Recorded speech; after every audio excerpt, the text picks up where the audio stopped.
They didn't start by asking questions. They started by deciding I was lying. It happened on a Sunday afternoon, in my parents' living room, with the curtains half drawn and everyone pretending this was just another family talk. My mother sat stiffly on the edge of the couch. My father didn't look at me at all. My older brother stood near the window, arms crossed, already convinced. And my aunt, who had never liked me, was the one who finally said it out loud. "We think you're hiding something, Emily. Not we're worried. Not help us understand. Hiding, lying, scheming." They talked over each other after that. About how my lifestyle didn't add up. About how I'd become distant since I stopped helping with their bills. About how people don't just say no unless they have something to cover up. Every sentence landed like a verdict that had already been signed. Then my brother smiled. That was the moment I knew this wasn't about truth.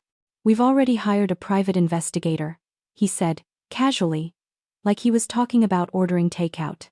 "Just to clear things up. Clear things up." As if my reputation were a stain they could scrub out in front of witnesses. As if humiliating me was a necessary step toward family peace. They waited for me to panic. To cry. To protest. My mother watched my face like she was hoping to see guilt rise to the surface. Instead, I nodded. "Okay," I said. "I'll cooperate." The room shifted. My aunt blinked. My brother's smile faltered for half a second. They hadn't prepared for agreement. They wanted resistance, something they could point at and call proof. What they didn't know was this. I had nothing to hide. And once a stranger started looking closely at our finances, I wouldn't be the one exposed. They didn't wake up one day and decide I was a liar. They needed me to be one. In my family, money was never just money. It was leverage. It was proof of loyalty. It was how love was measured and withheld.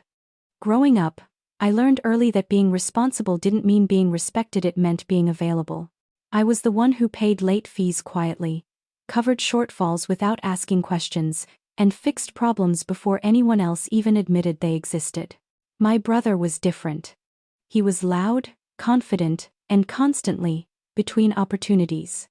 My parents called it potential. I called it expensive. Every few months there was another emergency, credit cards maxed out. A business idea that needed just a little help, a temporary loan that somehow never became temporary. And for years, that help came from me. At first I didn't mind.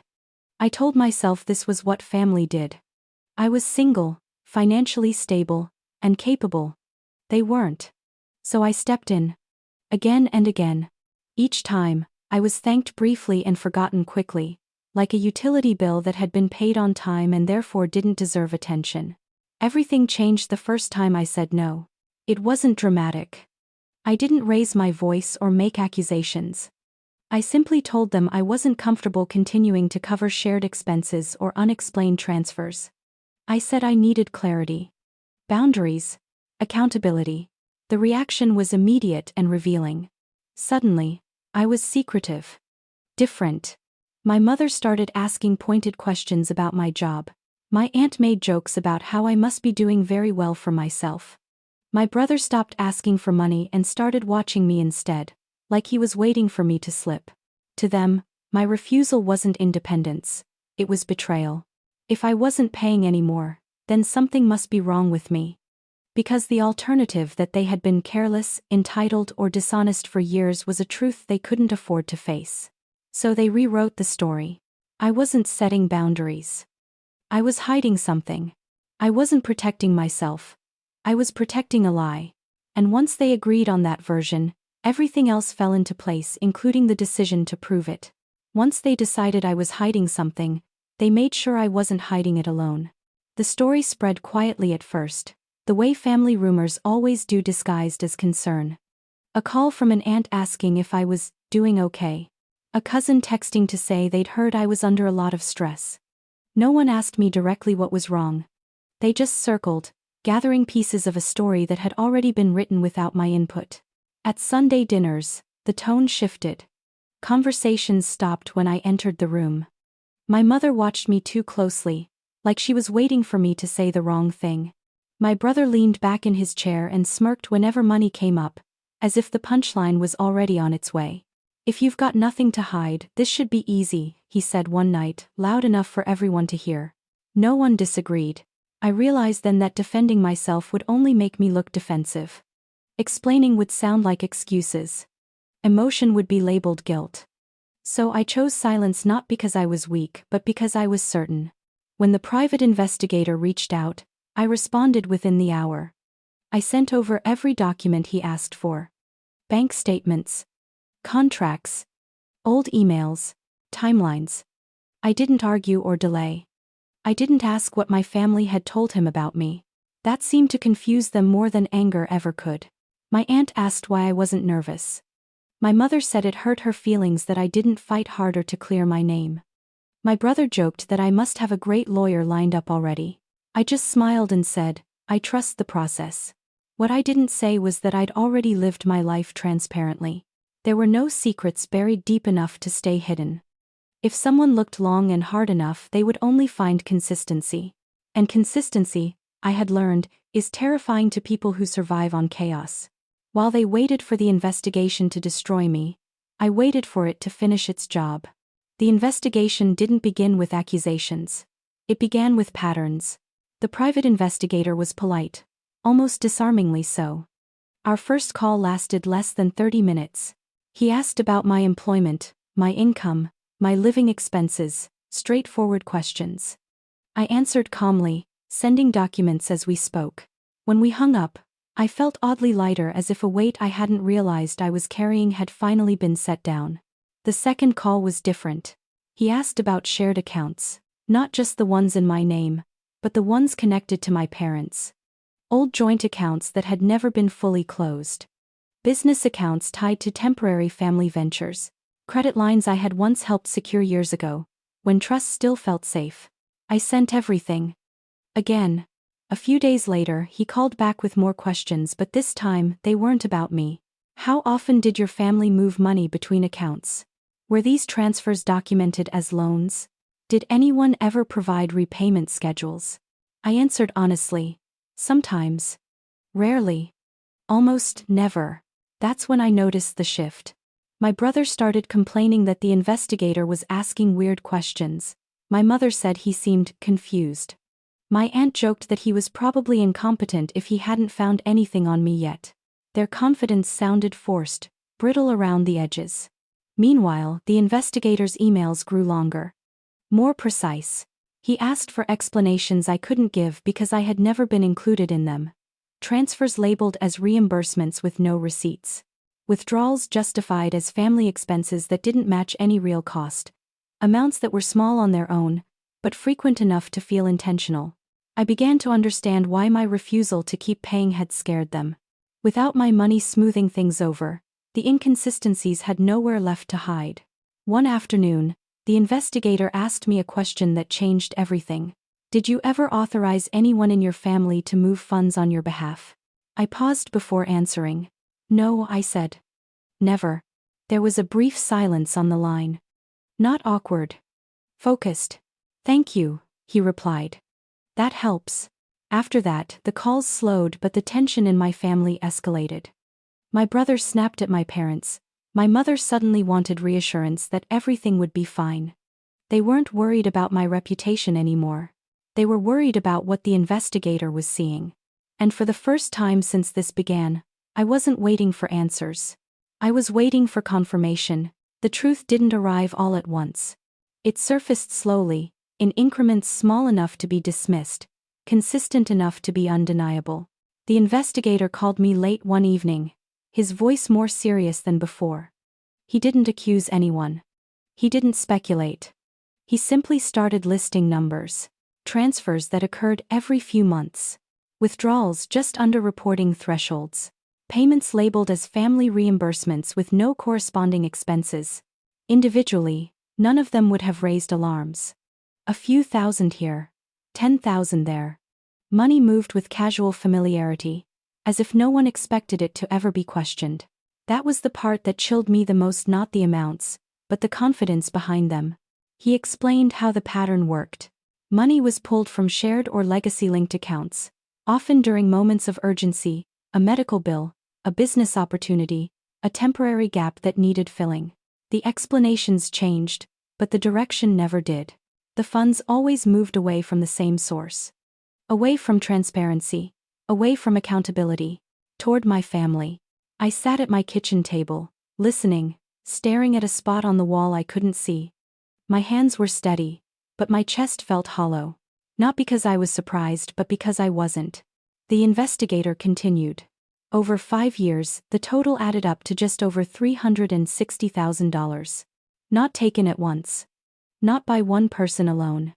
It was distributed across multiple family members, justified through different stories, filtered through different accounts.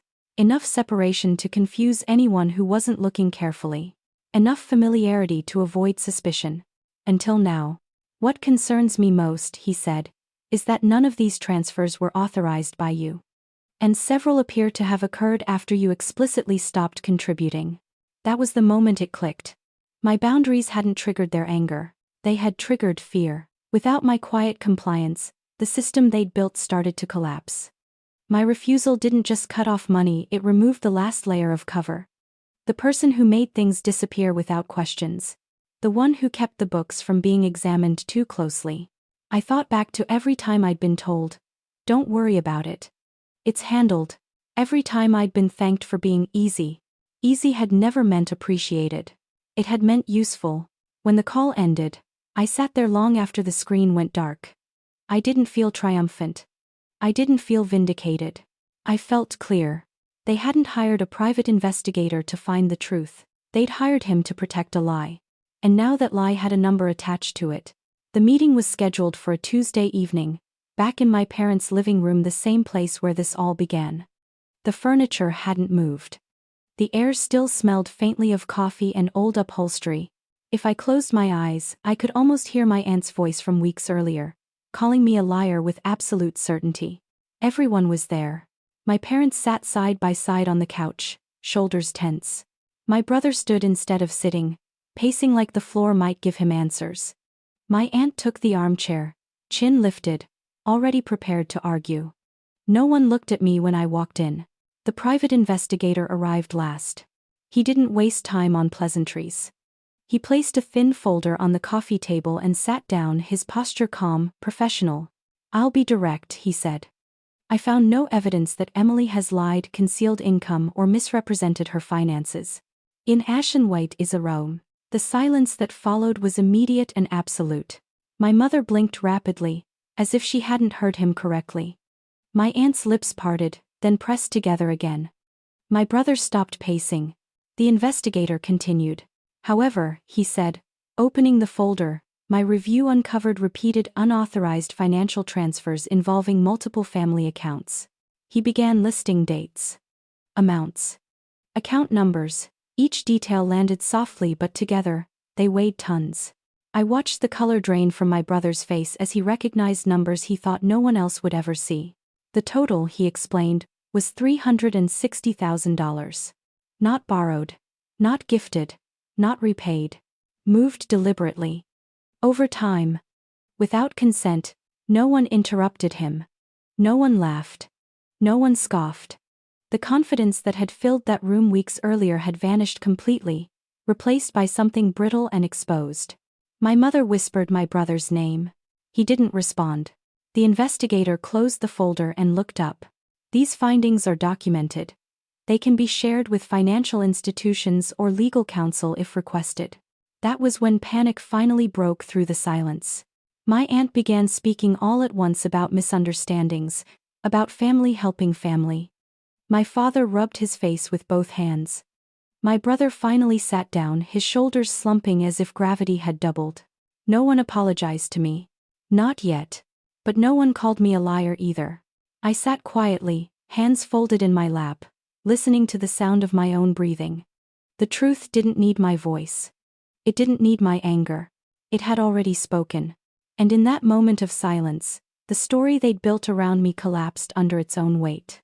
The silence didn't last long. It never does when panic sets in. My aunt was the first to speak, her voice sharp and defensive. She said the numbers were being taken out of context. That this was family money, shared money, money that had never belonged to one person alone. My father nodded at first, then stopped when the investigator reminded him whose name the accounts were actually under. That's when the blame started shifting. My brother stood up again, pointing at my parents. He said they handled the finances, not him. My mother broke down, insisting she only moved money because she was told it was temporary. My father snapped that everyone benefited, so everyone was responsible. Each sentence contradicted the one before it. No one asked how this had affected me. They talked over each other, voices rising, stories changing in real time. What had been certainty turned into desperation. What had been confidence turned into damage control.